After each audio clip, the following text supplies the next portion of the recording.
Hello നമസ്കാരം, പുതിയ വീഡിയോയിലേക്ക് എല്ലാവർക്കും സ്വാഗതം. ഇന്നത്തെ വീഡിയോ നമുക്കെല്ലാവർക്കും സംഭവിക്കാൻ സാധ്യതയുള്ള, ചിലപ്പോഴെങ്കിലും സംഭവിച്ചിട്ടുള്ള ഒരു കാര്യമാണ്. നമ്മൾ പെട്ടെന്നൊരു ബ്ലൗസ് അയൺ ചെയ്ത് എവിടെയെങ്കിലും ഒന്ന് റെഡിയായി പോകാൻ നോക്കുമ്പം നമ്മൾ ആ തിടുക്കപ്പെടുന്നത് കൊണ്ട് തന്നെ നമുക്ക് ബ്ലൗസ് ഇങ്ങനെ സംഭവിക്കാം ചിലപ്പം കണ്ടോ. പിന്നെ ഇതുപോലെ സംഭവിക്കാതിരിക്കാൻ നമുക്ക് എന്താണ് ചെയ്യാൻ പറ്റുന്നതെന്നും കൂടി പറയാം. അപ്പോൾ ഇതുപോലെ നമുക്ക് സംഭവിച്ചിട്ടുണ്ടെങ്കിൽ നമുക്കത് എങ്ങനെ കറക്റ്റ് ചെയ്യാമെന്നുള്ള വീഡിയോ ആണിത്. നമ്മൾ ഈ വീഡിയോയിൽ കാണിക്കുന്നത് നമ്മുടെ ഈ സാരി, പട്ട് സാരിയുടെ തന്നെ ഒരു മെറ്റീരിയലാണല്ലോ ഇത്. അതിന് പൊതുവേ കട്ടി കുറവായിരിക്കും. നമ്മൾ 2x2 തുണിയൊക്കെ ആണെങ്കിൽ നമുക്ക് ഇങ്ങനെ പെട്ടെന്നൊന്നും സംഭവിക്കത്തില്ല. സാരിക്കധികം വലിയ ബലമില്ല. ചൂട് തട്ടിയാൽ അപ്പം തന്നെ കരിയാനുള്ളൊരു ടെൻഡൻസി ഉള്ള തുണികളാണല്ലോ ഇത്. അപ്പം നമ്മൾ ഇത് കറക്റ്റ് ചെയ്യുന്നതോടുകൂടി തന്നെ നമ്മുടെ ഈ ബ്ലൗസ് നമ്മുടെ സാരിക്ക് കൂടുതൽ മാച്ച് ആകത്തക്ക രീതിയിലാണ് ചെയ്യാൻ പോകുന്നത്. അപ്പോൾ ഇങ്ങനെയൊക്കെ നിങ്ങൾക്ക് സംഭവിച്ചു പോയാൽ ആരും ടെൻഷൻ ആവേണ്ട, നമുക്കിത് കറക്റ്റ് ആക്കാൻ പറ്റും. ആ ബ്ലൗസ് അങ്ങ് കളയൊന്നും വേണ്ട. അപ്പോൾ ഈ ചാനൽ ആദ്യമായിട്ട് കാണുന്നവർ ചാനലൊന്ന് സബ്സ്ക്രൈബ് ചെയ്യും, ബെല്ലൈക്കണും ഓൾ എന്ന ഓപ്ഷനും കൂടി ടച്ച് ചെയ്യണം. എന്നാലേ ഇതുപോലുള്ള എല്ലാവർക്കും ഉപകാരപ്പെടുന്ന ടൈപ്പ് വീഡിയോസ് ഇനി ഇടുമ്പോഴേ നിങ്ങൾക്ക് കാണാൻ പറ്റുള്ളൂ. ഇതാണ് നമ്മുടെ സാരി. നമ്മൾ ഇതിൽ നിന്നാണ് വിത്ത് ബ്ലൗസ് മുറിച്ചെടുത്തിട്ടുള്ളത്. അപ്പോൾ ഇതിൻ്റെ തന്നെ നമ്മൾ ഉടുത്ത് തുടങ്ങുന്ന ആ ഒരു ഭാഗമുണ്ടല്ലേ, അവിടെ നിന്ന് നമുക്കൊരു പീസ് കട്ട് ചെയ്തെടുത്ത് നമ്മൾ ബ്ലൗസിന്, സാരിക്ക് ഒരു പ്രശ്നം വരില്ല, ബ്ലൗസ് കൂടുതൽ അടിപൊളിയാവുകയും ചെയ്യും. ഇതിന് ഈ കളറുകളൊക്കെ നമ്മൾ ഉടുത്ത് തുടങ്ങുന്ന ഭാഗത്ത് ഈ കളറാണ്. അപ്പോൾ നമുക്ക് ഇത് തന്നെ എടുത്തിട്ട് നമ്മൾ ബ്ലൗസ് ഭംഗിയാക്കാം. ആദ്യം നമുക്ക് നെക്കിൻ്റെ കറക്റ്റ് മദ്യം വെച്ച് മടക്കിയിട്ട് ആ സെൻറ്റർ ഭാഗം ഒന്ന് മാർക്ക് ചെയ്ത് വയ്ക്കാം.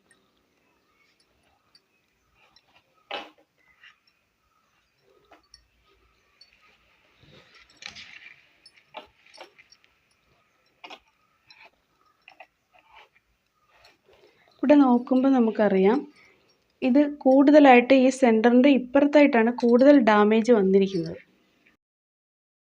അപ്പം നമുക്ക് ഇവിടെ വരെ ഉണ്ടെങ്കിലും നമുക്കിതിനകത്തൊരു റൗണ്ട് ഷേപ്പ്, ഇങ്ങനെ ബ്ലൗസിൻ്റെ നെക്കിൻ്റെ കറക്റ്റ് മധ്യത്തായിട്ടൊരു റൗണ്ട് ഷേപ്പിൽ ഈ ഒരു ഡിസൈൻ ചെയ്യാൻ പറ്റത്തില്ല.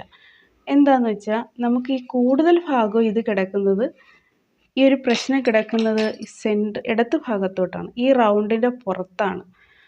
ഇങ്ങനൊരു ഓവൽ ഷേപ്പിൽ ഒരു ഡിസൈൻ ചെയ്യാനേ ഇവിടെ പറ്റും. അപ്പം നമുക്ക് ഇങ്ങനെ ചെയ്യണ്ട, നമുക്കിവിടെ ഇങ്ങനെ ഓവൽ ഷേപ്പിൽ വരുന്ന ഒരു ഡിസൈൻ എന്തെങ്കിലും ചെയ്യാം. ഇത്രയും ഭാഗത്താണ് നമുക്ക് ഡാമേജ് ഉള്ളത്. ഈ റൗണ്ട് വരച്ചത് നമ്മൾ ഈ സെൻറ്ററിലെ നെക്കിൻ്റെ ഈ സെൻറ്റർ പോർഷനിൽ നിന്ന് അപ്പുറത്തോട്ടും ഇപ്പുറത്തോട്ടും തുല്യമായിട്ടാണ് ഈ ഡാമേജ് വന്നിരിക്കുന്നത്. അങ്ങനെയാണെങ്കിൽ നമുക്ക് ഈ റൗണ്ടിൽ ഏതെങ്കിലും ഒരു ഷേപ്പ് കൊടുക്കാം. ഇതിപ്പോൾ അങ്ങനെ പറ്റത്തില്ല. നമ്മുടെ ഈ ഡാമേജ് വന്നിരിക്കുന്നത് ഇങ്ങനൊരു ഷേപ്പിലാണ്. നമുക്ക് ഇങ്ങനെ തന്നെ ഡിസൈൻ കൊടുക്കാം. ഇപ്പോൾ ഇങ്ങനെ ഉരുകി പോകുന്നതൊക്കെ നമുക്ക് അനുയോജ്യമായൊരു സ്ഥലത്തൊന്നും ആയിരിക്കത്തില്ലല്ലേ. എങ്ങോട്ട് വന്നാലും നമുക്ക് അവിടെ ഇത് ചെയ്യാൻ പറ്റും. അതിനാണ് ഇങ്ങനെ കാണിച്ചു തന്നത്. ഇതുപോലൊരു ഷേപ്പ് ഞാൻ കട്ട് ചെയ്തെടുത്ത്, നിങ്ങൾക്ക് ഇഷ്ടമുള്ള ഷേപ്പ് ഏതാണോ അതുപോലെ കട്ട് ചെയ്യാം. നമുക്കിവിടെ ഡാമേജ് വന്ന ഭാഗം ഇങ്ങനെ കിടക്കുന്നതായതുകൊണ്ട് ഞാൻ അത് ഇങ്ങനെ വെക്കാമെന്ന് കരുതി. നമുക്ക് എവിടെയാണ് എങ്ങനെയാണ് പറ്റുന്നത് വെച്ചാൽ അതിൽ അകത്ത് വരുന്ന അതിനെ കവർ ചെയ്യുന്ന ഒരു ഷേപ്പ്, നിങ്ങൾക്ക് ഏത് ഷേപ്പ് വേണമെങ്കിലും കട്ട് ചെയ്ത് വെക്കാം, ഇങ്ങനെ വേണമെങ്കിലും ചെയ്യാം. ഇവിടെ നമുക്ക് ഇങ്ങനെ വയ്ക്കാം. ഇങ്ങനെ വെച്ച് ഇതിൻ്റെ ചുറ്റും ഒന്ന് വരച്ചെടുക്കണം. ഇപ്പം ഞാനിങ്ങനെ വരച്ചെന്നേ ഉള്ളൂ. നിങ്ങൾക്ക് ഡാമേജ് വന്ന ഭാഗം ഏത് രീതിയിലായാലും നമുക്ക് അതിനനുസരിച്ച് ഏത് ഷേപ്പ് വേണമെങ്കിലും വരയ്ക്കാം. എന്നിട്ട് ഈ വരകൾക്കകത്തായിരിക്കണം നമ്മുടെ ആ ഡാമേജ് വന്ന ഭാഗം. ഇനി നമുക്ക് ഈ വരയിൽ കൂടി ഒരു വേറെ തുണിയൊന്നും എക്സ്ട്രാ വയ്ക്കാതെ നമുക്ക് ഈ വരയിൽ കൂടി ഒരു മെഷീൻ സ്റ്റിച്ച് കൊടുക്കാം.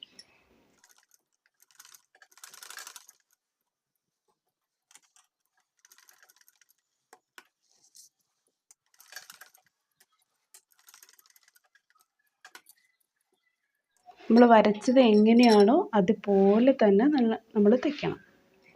ഇതിൻ്റെ പുറത്തുകൂടി ഇനി സ്റ്റിച്ച് വരും, പക്ഷേ നമ്മൾ ഇപ്പോൾ ഇട്ട സ്റ്റിച്ചിനനുസരിച്ച് മാത്രമേ നമുക്ക് പിന്നെ തയ്ക്കാൻ പറ്റൂ. അതെന്താണെന്ന് ഞാൻ കാണിച്ചു തരാം. അപ്പോൾ നമുക്ക് ഇതുപോലെ സ്റ്റിച്ച് ചെയ്തെടുക്കാം. അതിനുശേഷം നമുക്കൊരു കട്ടി കുറഞ്ഞൊരു തുണിയായിരിക്കണം. ഒട്ടും കട്ടി ഉണ്ടാവാൻ പാടില്ല. കോട്ടൺ ആയാലും മതി, ഇതുപോലുള്ള തുണികളായാലും മതി. നമുക്ക് വളരെ കട്ടി കുറഞ്ഞ ഈ പീസ് എടുത്ത് നമ്മൾ അകത്ത് വെക്കണം, അതായത് നല്ല വശത്ത്. ബ്ലൗസിൻ്റെ നല്ല വശത്ത് വയ്ക്കണം. എന്നിട്ട് നമ്മളിപ്പോൾ ഇട്ട ഇതേ സ്റ്റിച്ചിൽ കൂടി നമുക്ക് സ്റ്റിച്ച് ഇടണം. അപ്പോൾ എന്താണ് നേരത്തെ കറക്റ്റായിട്ട് സ്റ്റിച്ച് ഇടണമെന്ന് പറയുന്നത് വെച്ചാൽ, നമ്മൾ ഈ ബാക്കിൽ കാണുന്ന സ്റ്റിച്ചിനനുസരിച്ചാണ് ഇനി ഇവിടെ ഇടാൻ പോകുന്നത്. അപ്പുറത്തല്ല നമ്മൾ തയ്ക്കാൻ പോകുന്നത്. നല്ല വശങ്ങൾ ചേർത്താണല്ലോ നമ്മൾ ഇത് വയ്ക്കേണ്ടത്. അപ്പോൾ നമ്മുടെ വെച്ച പീസ് ഇത് കറക്റ്റായിട്ട് എടുത്ത് വെച്ച് നമ്മൾ ഷേപ്പിനനുസരിച്ച് കിട്ടുന്നുണ്ടെന്ന് ഉറപ്പ് വരുത്തിയിട്ട്, ഈ ഒരൊറ്റ പീസ് മതി, കൂടുതൽ കട്ടി കൂടാതിരിക്കാനാണ്. അപ്പോൾ നമുക്കിത് കറക്റ്റായിട്ട് വെച്ചിട്ട് ഈ സ്റ്റിച്ചിൻ്റെ പുറത്തുകൂടി സ്റ്റിച്ച് കൊടുക്കാം. ഇപ്പോൾ നമ്മൾ ആദ്യം സ്റ്റിച്ചിട്ട അതിൻ്റെ പുറത്തുകൂടി ഒന്നും കൂടി സ്റ്റിച്ചിട്ട്, അപ്പോൾ നമ്മൾ ഈ പീസ് ഇതിൻ്റെ അടിയിൽ വെച്ചിട്ടുണ്ട്. ഇനി നമ്മൾ എന്താണ് ചെയ്യേണ്ടതെന്ന് വെച്ചാൽ, ഈ അകത്തുള്ള പീസ് കട്ട് ചെയ്ത് മാറ്റാം. ഇനി നമുക്കിതിൻ്റെ അകത്തുള്ള ഭാഗം കട്ട് ചെയ്ത് മാറ്റാം.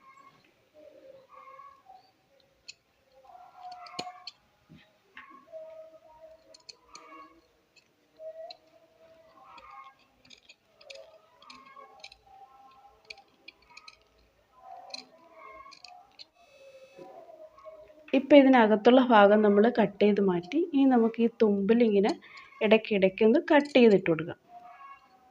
ചുറ്റും ഇതുപോലെ കട്ട് ചെയ്ത് ഇടണം.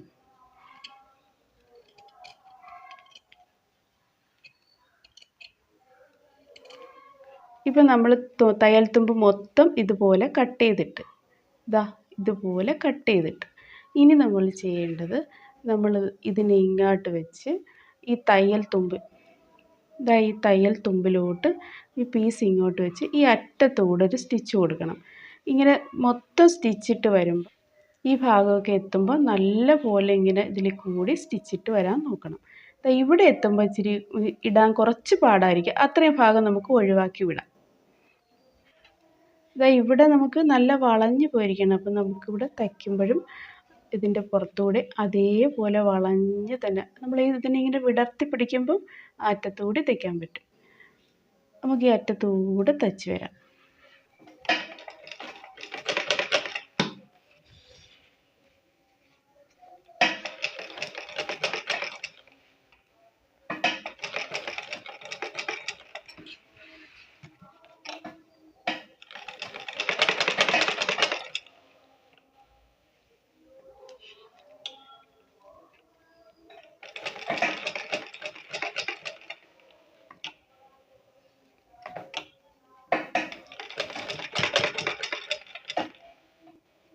ഈ ഭാഗമൊക്കെ എത്തുമ്പം ആ ഒരു കർവ് ഭാഗം എത്തുമ്പോൾ നമ്മൾ നല്ലതുപോലെ ഇങ്ങനെ വിടർത്തി വെച്ച് തന്നെ സ്റ്റിച്ച് ഇടണം.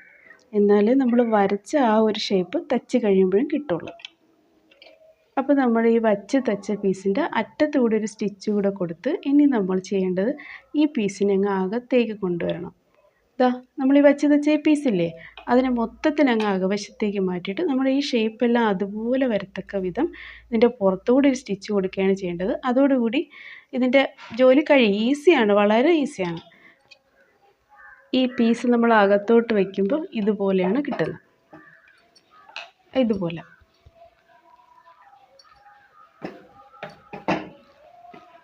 അകവശം ഇതുപോലെ ഇരിക്കും. ഈ അധികമുള്ളതെല്ലാം നമ്മൾ വെട്ടി മാറ്റും. ഈ സ്റ്റിച്ച് കഴിഞ്ഞിട്ട് ഒരു കാലിത ഇവിടെ എത്ര തുമ്പുണ്ട് അത്രയും മതി നമുക്ക് ചുറ്റും ഉള്ള തുമ്പ്. ഇനി നമ്മൾ ചെയ്യാൻ പോകുന്നത്,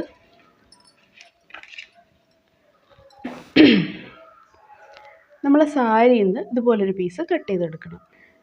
നമുക്ക് ഈ ഷേപ്പ് എത്രയാണോ അതിനേക്കാളും വലുതായിട്ട് വേണം നമ്മൾ കട്ട് ചെയ്തെടുക്കാൻ. സാരിയിൽ നമ്മൾ ഉടുത്ത് തുടങ്ങുന്ന ഒരു ഭാഗമുണ്ടല്ലോ, ഫസ്റ്റ് നമ്മൾ അങ്ങോട്ട് ബോഡിയോട് ചേർത്ത് വയ്ക്കുന്ന ഭാഗമില്ലേ, അവിടെ നിന്ന് നമ്മളൊരു പീസ് കട്ട് ചെയ്തെടുത്താൽ നമുക്ക് അത് ഒരു തരത്തിലും സാരിയെ ബാധിക്കത്തില്ല.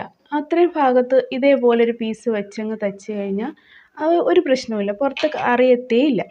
ഇനി നമ്മൾ ഇതിൻ്റെ ഒരു വശം മടക്കി തയ്ച്ച്, ഇതിൽ മടക്കിയതുണ്ട്, നിങ്ങളുടെ പീസിൽ മടക്കിയ വശം ഇല്ലെങ്കിൽ നമ്മളൊരു പീസ് മടക്കി തയ്ച്ചതിന് ശേഷം ഇതിൻ്റെ അടിയിൽ വെച്ചങ്ങ് തയ്ക്കണം.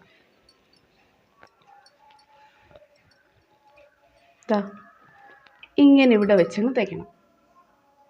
ഒരുപാട് കട്ടി കുറഞ്ഞ പീസാണ് ഇതെങ്കിൽ അടിയിലൊരു ലൈനിങ്ങിൻ്റെ പീസും കൂടി കൊടുത്താൽ മതി. ഇങ്ങനെ വെച്ചിട്ട് നമ്മൾ ഇതിൻ്റെ അറ്റത്ത് കൂടി ഇങ്ങനെ സ്റ്റിച്ച് കൊടുക്കും. ഇതിൻ്റെ അറ്റത്ത് കൂടി നമ്മൾ ആദ്യം തയ്ച്ച ഈ പീസില്ലേ, ഇതിനെ നല്ല വശത്തോട്ട് ഒട്ടും കാണാതെ ഇതിനകത്തോട്ട് വെച്ചിട്ട് ഈ പീസാണ് പുറത്ത് കാണുന്നത്. നമ്മൾ ഈ അറ്റത്ത് കൂടി ഇങ്ങനെ സ്റ്റിച്ച് കൊടുക്കും. എന്നിട്ട് ഇതെല്ലാം നമ്മൾ ഈ സ്റ്റിച്ച് ഇട്ടതിന് ശേഷം കട്ട് ചെയ്ത് കളയും. ഇത് നമ്മൾ ഇപ്പോൾ കട്ട് ചെയ്യാത്തതെന്ന് വെച്ചാൽ നമുക്കിത് കൺട്രോൾ ഇങ്ങനെ തയ്ക്കുമ്പോൾ ഇത് അങ്ങോട്ട് പോകാതെ ഇങ്ങനെ പിടിച്ച് വെച്ച് തയ്ക്കണ്ടേ, അതിന് വേണ്ടിയാണ് ഇപ്പോൾ ഇത് വെട്ടാത്തത്.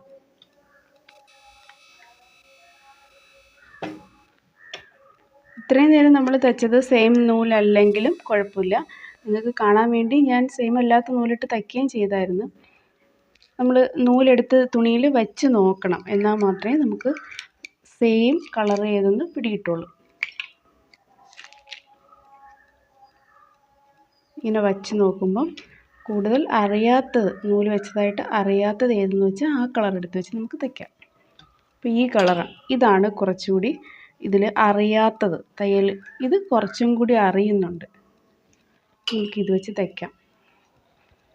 ഇനി കുറച്ച് സെയിം അല്ലാത്ത നൂലാണെങ്കിൽ നമുക്കിതിൻ്റെ പുറത്ത് വേറൊരു വർക്കും കൂടി ഉണ്ട്, അപ്പോൾ അറിയത്തില്ല. ഇനി അങ്ങനെ നിങ്ങൾക്ക് ചെയ്യാൻ ഇഷ്ടമല്ലെങ്കിൽ ഇങ്ങനെ കറക്റ്റ് നൂലിട്ടങ്ങ് വെച്ചാൽ മതി. നമുക്കെന്തായാലും ബ്ലൗസ് ഭംഗിയായി കിട്ടിയാൽ മതി അല്ലേ.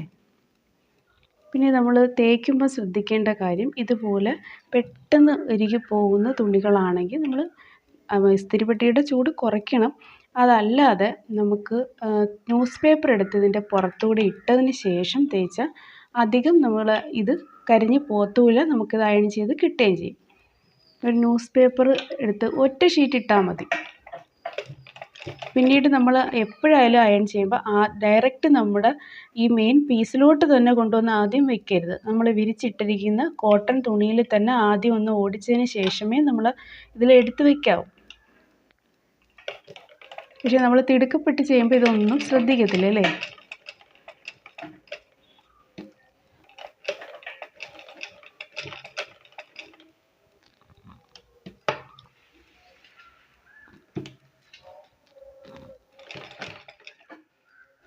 നമ്മൾ ആദ്യം വെച്ച് തയ്ച്ച പീസ് ഒരു ശകലം തുമ്പിട്ടാൽ മതി, ബാക്കി മൊത്തം നമുക്ക് കട്ട് ചെയ്ത് മാറ്റാം. അകത്തുള്ള പീസ് ആദ്യം വെട്ടിക്കളഞ്ഞതിന് ശേഷം ഇവിടെ നമുക്കൊന്ന് മടക്കി കൊടുക്കണം. ഇങ്ങനെ അറ്റം ഒന്ന് മടക്കാൻ വേണ്ടി മാത്രമുള്ള തുമ്പിട്ടിട്ട് ബാക്കി മൊത്തം വെട്ടിക്കളയാം. എന്നിട്ട് ഈ അറ്റം ഒന്ന് മടക്കി തയ്ക്കാം. നല്ല വശം ഇതുപോലെ കിട്ടും. നമുക്ക് കുറച്ച് ഈ മുത്തും ഈ ചെയിനും കൂടിയൊക്കെ വെച്ച് കൂടുതൽ ഭംഗിയാക്കാം. എല്ലാവർക്കും മനസ്സിലായാൽ ഞാൻ പറഞ്ഞത്? ആ സ്റ്റെപ്പ് ഓരോന്നും അതുപോലെ കറക്റ്റായിട്ട് ചെയ്താൽ നമ്മൾക്ക് എത്ര ഉരുവിപ്പോയ ബ്ലൗസ് ആയാലും നമുക്ക് ഭംഗിയാക്കാൻ പറ്റും. വില കൂടിയ ബ്ലൗസുകളായാലും വില കുറഞ്ഞതായാലും നമുക്കിനി അതൊന്നും കളയാതെ തന്നെ ഉപയോഗിക്കാൻ പറ്റും. എല്ലാവരുടെയും പൈസയിൽ ഓരോ രൂപയും വളരെ വലുതാണ്. അപ്പോൾ നമുക്ക് ഇത് കണക്ക് നമ്മളെ ഡ്രസ്സിനെ സൂക്ഷിക്കാം. അയൺ ചെയ്യുമ്പോൾ ശ്രദ്ധിച്ച് തന്നെ ചെയ്യണം. അഥവാ ഇങ്ങനെ പറ്റിപ്പോയാൽ നമുക്ക് ഇതേപോലെ ചെയ്യാം. വീഡിയോ ഇഷ്ടമായ എല്ലാവരും ഒന്ന് ലൈക്ക് ചെയ്യണേ. Thank you.